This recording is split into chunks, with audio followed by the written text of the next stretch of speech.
बिस्मिल्लाहिर्रहमानिर्रहीम। स्टूडेंट्स, आज हम बात करेंगे कि एक ज़र के फ़राइज़ कौन से होते हैं, functions of obligations of money. तो ज़र के फ़राइज़ दरज़ैल होते हैं। ये बतौर मीडियम ऑफ एक्सचेंज या आला मुबादला के तौर पे काम करता है, यानी इससे आप चीज़ें ख़रीद सकते हैं। आप दुकानदार को ज़र की सूरत में एक रकम अदा करते हैं, वो आपको कोई चीज़ दे देता है।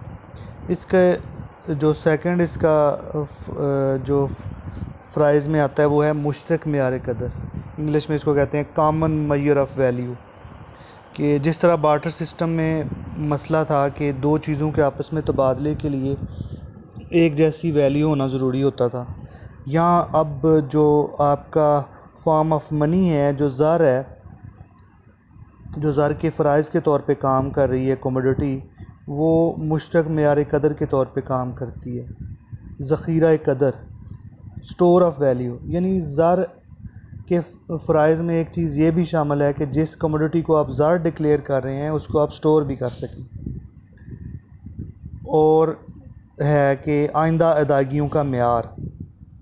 आप डेफर्ड पेमेंट्स कर सकते हैं, ठीक है, करेंसी की सूरत में। इंतकाल कदर का ज़रिया, कन्वर्टिबिलिटी जो होती है वो भी इसके फ़राइज़ में आती है। सरकारी अदायगियाँ ज़र के ज़रिए हो सकती हैं। हिसाब की इकाई जो ज़र है, इस जैसे 100 रुपये का नोट है, 500 का है, तो ये आपको बिजनेसेस के दरमियान यूनिट ऑफ अकाउंट के तौर पे काम करता है।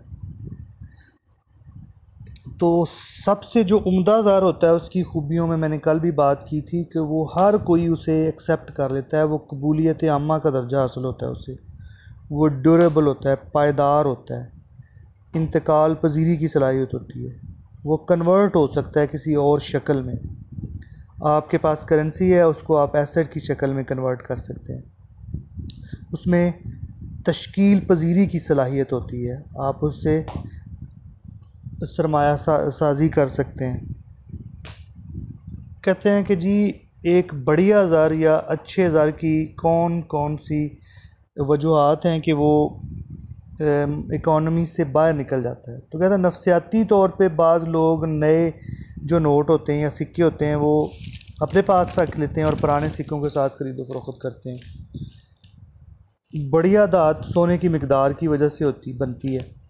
तो बैनुल-अक़वामी अदायगियों में चूँकि गोल्ड पे काफ़ी इंसार किया जाता रहा है, अब भी किया जाता है, लेकिन पहले से काम, तो वो जब सोने में ज़्यादा चीज़ें होती थी तो वो बढ़िया जो ज़र में आता है, ये सोने की जो करेंसी है, तो ये बाहर निकल जाता था इकॉनमी से।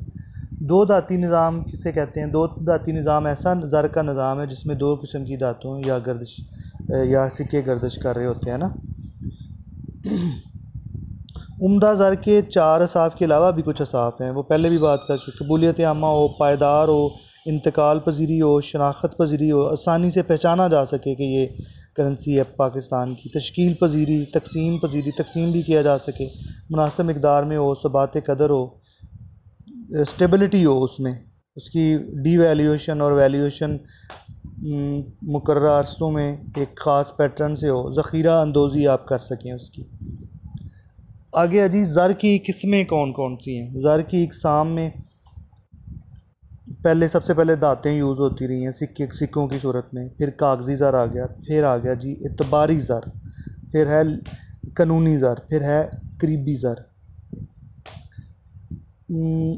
दाती ज़र होता है जिसमें मुख्तलिफ़ दातों का इस्तेमाल करके हम सिक्के बनाते हैं, और ये जो बतौर ज़र जो सिक्का है वो गर्दिश कर रहा होता है।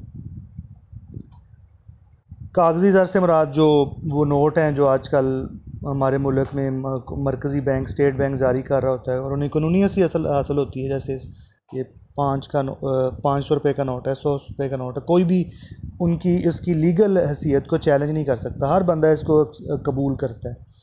मेयारी ज़र क्या होता है? मेयारी ज़र से मुराद ऐसा ज़र है जिसकी ज़ाहरी और हकीकी कदर कीमत बराबर हो, यानी जिसमें जितनी मालियत की दात इस्तेमाल की गई है उतनी मालियत का ही सिक्का हो, तो उसे कहते हैं। यानी अगर फ़र्ज़ कर लें 5 रुपए का सिक्का है तो उसमें उतनी ही धात इस्तेमाल हुई हो जितनी उसकी वैल्यू हो, तो उसे कहेंगे म्यारी ज़र।